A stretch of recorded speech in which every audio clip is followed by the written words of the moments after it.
ધારી બગસરા ખાંભા વિસ્તારમાં પડેલ કમોસમી વરસાદ અને ભારે પવન સાથે મિની વાવાઝોડું ફૂંકાયું. ઉનાળુ વાવેતર તેમજ બાગાયતી પાકોમાં મોટા પ્રમાણમાં નુકસાન થયું છે. સર્વે કરી ખેડૂતોને વળતર આપવા ધારાસભ્ય જેવી કાકડીયાએ રાજ્યના મુખ્યમંત્રીને પત્ર પાઠવી રજૂઆત કરી છે. સમગ્ર વાત કરવામાં આવે તો અમરેલી જિલ્લામાં ભર ઉનાળે ભારે પવન સાથે મિની વાવાઝોડું ફૂંકાયું છે. કમોસમી વરસાદથી ઉનાળુ વાવેતરમાં ભારે નુકસાન થયું છે. ધારી બગસરા ખાંભા તાલુકામાં કમોસમી વરસાદ અને વાવાઝોડાથી ઉનાળુ વાવેતર તલ, બાજરી, મગ, જુવાર, મગફળી સહિતના પાકને નુકસાન તેમજ ખાંભા અને ધારી તાલુકાના બાગાયતી પાકમાં કેરી અને આંબાના વૃક્ષો ધરાશય થતા નુકસાન થયેલ. તો ઘણી જગ્યાએ ભારે પવન ફૂંકાતા મકાનોના નળિયા તેમજ છાપરાઓ પણ ઉડી જવાથી નાના ઘરમાં રહેતા લોકોને નુકસાન થયું છે.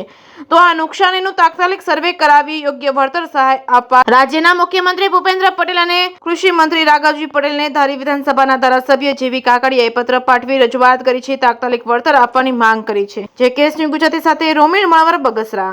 જેવી કાકડીયા, ધારાસભ્ય ધારી બગસરા ખાંભા. મારા વિસ્તારમાં કમોસમી વરસાદથી ધારી બગસરા અને ખાંભા તાલુકામાં ખૂબ મોટું નુકસાન થયું છે. ખાસ કરીને મારો વિસ્તાર ધારી, જે વિધાનસભા આવે છે ધારી અને ખાંભા, એમાં બાગાયત વિસ્તાર, ખૂબ મોટો બાગાયત વિસ્તાર આવે છે. બાગાયત વિસ્તારમાં વાવાઝોડાના હિસાબે વરસાદ સાથેના વાવાઝોડામાં ખૂબ જ કેરીને અને ઝાડને ખૂબ જ નુકસાન થયું છે.